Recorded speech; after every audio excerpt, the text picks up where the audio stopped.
جب قرآن پاک کے آپ احکام کو دیکھتے ہیں، جب دین کے احکام کو دیکھتے ہیں، تو پھر پتہ چلتا ہے کہ جب ان سب پہ عمل ہوگا تو پھر غلبہ کیسے ملے گا۔ اب جیسے میں ایک دو چیزیں آپ کو عرض کرتا ہوں کہ ان کو تھوڑا سا ان کی وسعت کے ساتھ آپ ذرا امپلیمنٹ کر کے دیکھیں تو پھر آپ نتیجہ دیکھیں کیا نکلتا ہے۔ سب سے پہلی بات، اللہ تعالیٰ نے ارشاد فرمایا ان اللہ یأمرکم ان تؤدوا الامانات الی اہلھا، سبحان اللہ۔ بے شک اللہ تمہیں حکم دیتا ہے کہ امانتیں ان کے اہل کے سپرد کرو۔ ٹھیک، امانتیں سپرد کرنا یہ بھی ہے کہ آپ نے مجھے پیسے دیے، جب آپ مجھ سے مانگے میں آپ کو دے دوں، میں یہ نہ بولوں کون سے پیسے، ٹھیک، آپ کے پیسے آپ کو دے دوں۔ لیکن حدیث مبارک کے اندر اور صحابہ کرام نے اس امانت کے لفظ کی بڑی تفصیل بیان کی ہے۔ فرمایا امانت ہر وہ شے ہے کہ جس کے آپ ذمہ دار ہیں۔ اللہ اللہ۔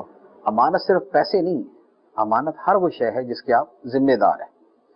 آپ کے ہاتھ میں اتھارٹی ہے لوگوں کو عہدہ اور منصب دینے کی، تو آپ اہل آدمی کو دیں، کمپیٹنٹ آدمی کو دیں۔ اسی لیے ایک حدیث مبارک کے اندر نبی پاک علیہ الصلوۃ والسلام نے فرمایا اذا وسد الامر الى غیر اہلہ فانتظر الساعۃ، اللہ اللہ۔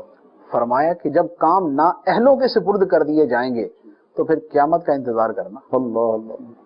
تو جو بندہ جس عہدے پر رکھنا ہے وہ اہل ہونا چاہیے۔ یہ دین کا حکم ہے، یہ قرآن کا حکم ہے، یہ نبی پاک علیہ السلام کا حکم۔ صحابہ کرام سے زیادہ نیک متقی کون تھا؟ لیکن آپ نے کئی صحابہ کو منع کر دیا کہ یہ ذمہ داری تمہیں نہیں دینی۔ کیوں؟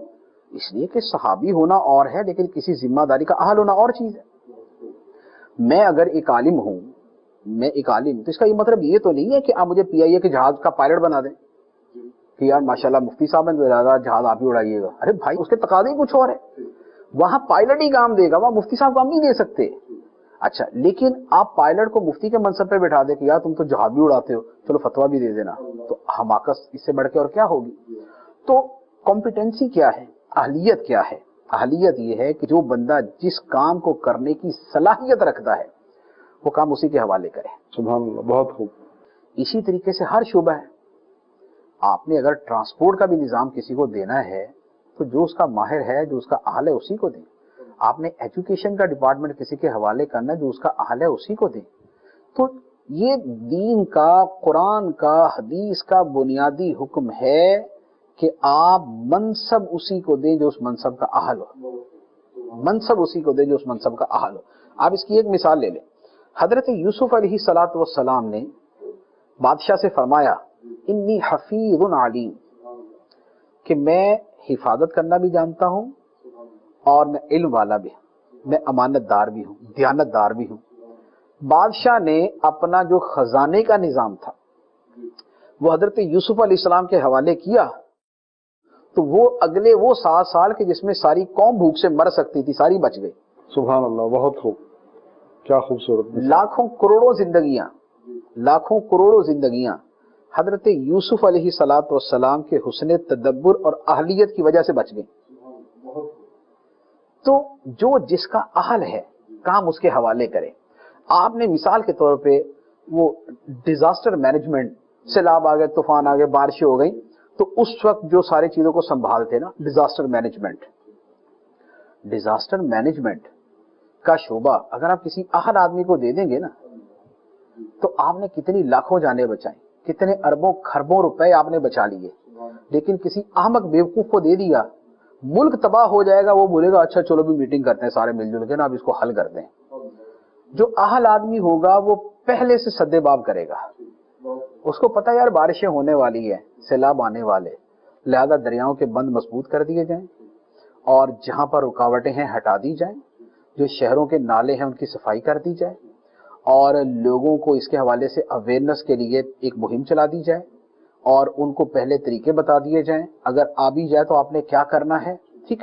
اس کے بعد اگر وہ واقع ہو جائے تو اس دوران ریسکیو کیسے کرنا ہے، لوگوں کی جان مال کیسے بچانی ہے، ٹھیک۔ اچھا، ہونے کے بعد گزر گیا تو آئندہ کے لیے پلان کرنا ہے کہ یار اس مرتبہ یہ آیا کیوں، اگر یہ سیلاب آیا، یہ بارشیں ہوئی اور یہ نقصانات ہوئے تو ہوئے کیوں، اس کے پورے اسباب کی فہرست بنائیں گے آپ، پورے اسباب کی فہرست بنا کے آئندہ کے لیے اس کے اوپر اب سے عمل کریں گے، نہ یہ کہ جب سیلاب شروع ہوگا۔ تو اہلیت یہی ہے نا۔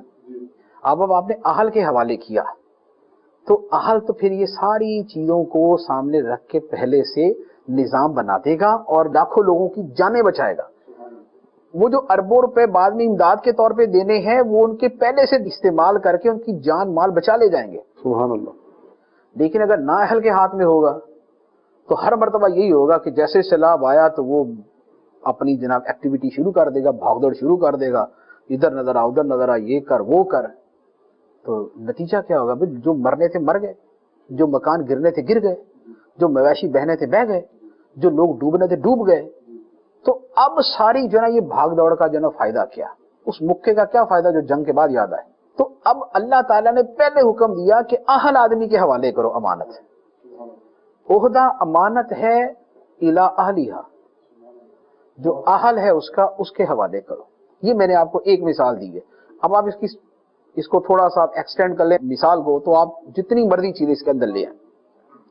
تو اب بتائیے کہ اگر اطاعت رسول کی اس صورت پہ عمل ہو، سبحان اللہ، تو معاشرہ کتنا سدھر جائے. نبی پاک علیہ الصلوۃ والسلام کی اسی سنت پہ عمل ہو، قوم ترقی کرنا. اب یہ جو ہم کہتے ہیں نا کہ جب تک سنت رسول، اتباع رسول اور اطاعت رسول پہ لوگ عمل کرتے رہے تو اس مسلمان غالب رہے. تو اس سے مراد صرف کھانے پینے کی سنتیں نہیں تھی، اس سے مراد سونے بیٹھنے اٹھنے جاگنے کی سنتیں نہیں تھی، وہ بھی تھی، اور ساتھ میں یہ پوری جو نظام زندگی کی سنتیں اور اسلام کے احکام ہے وہ بھی مراد تھے اس کے اندر. تو یہ میں نے ایک آپ کے سامنے مثال عرض کی ہے کہ امانتیں ان کے اہل کے سپرد کر دو، منصب عہدے ان کے اہل کے سپرد کرو. تو اب اس کے اعتبار سے جو ہے نا، اچھا پھر اسی طرح خود جو منصب عہدہ دیا ہے، جس کے اہل کے سپرد کیا، امانت جس کو دی گئی یعنی عہدہ جس کو دے دیا گیا، تو اسے کیا فرمایا؟ ان اللہ یامرکم ان تؤدوا الامانات، امانت کو ادا بھی کرے. جیسے عہدہ منصب ملا ہے وہ اسے ادا بھی کرے. یہ نہیں کہ عہدہ لے لیا اب کام کچھ نہیں کرنا. اہلیت اور عملیت دونوں ضروری ہیں. بہت خوب. اہلیت بھی ہو ساتھ میں عمل بھی ہو، پھر اس کے بعد یہ معاملہ جو ہے نا یہ چلے گا. پھر ہر چیز جو ہے نا اپنی جگہ پراسپیرس ہوگی، بڑھے گی، پھلے گی، پھولے گی، پھر وہ غلبے کی طرف جائے گی. تو یہ جو کہا جاتا ہے کہ جب تک مسلمان دین پر عمل کرتے رہے، اسلام پہ عمل کرتے رہے، اسلام کی تعلیمات پہ عمل کرتے رہے، غالب رہے، سے مراد یہی ہے کہ جب پورے دین پر عمل کرتے رہے یا دین کے اکثر و بیشتر حصے پہ عمل کرتے رہے. لیکن جب یہ سوچ پروان چڑھ گئی کہ دین گھر کی چار دیواری میں یا مسجد کی چار دیواری میں اور یا قبرستان کی چار دیواری میں، باقی جہاں پر فیصلے کرنے ہیں وہاں دین کا داخلہ ممنوع ہے، اس کے علاوہ باقی جو شعبہ ہے زندگی ہے وہاں پر دین کا داخلہ ممنوع ہے. تو جب دین کا داخلہ ممنوع ہے تو پھر وہاں پر بے دینی کا داخلہ ہوگا نا. جب دین میں داخل ہوگا تو بے دینی داخل ہوگی، جب بے دینی داخل ہوگی تو پھر وہ سارا کچھ ہی ہوگا جو ہو رہا ہے، اور نتیجہ وہی ہوگا جو نظر آ رہا ہے. تو جو مغلوبیت ہے وہ اسی وجہ سے ہے. لہذا یہ جو جملہ ہے کہ مسلمان جب تک اسلام پہ عمل کرتے رہے، غالب رہے، وہ اپنی جگہ 100% درست ہے، جبکہ اسلام کو اس کے پورے جو ہے وہ نظام کے اعتبار سے اپنایا جا لیا جائے.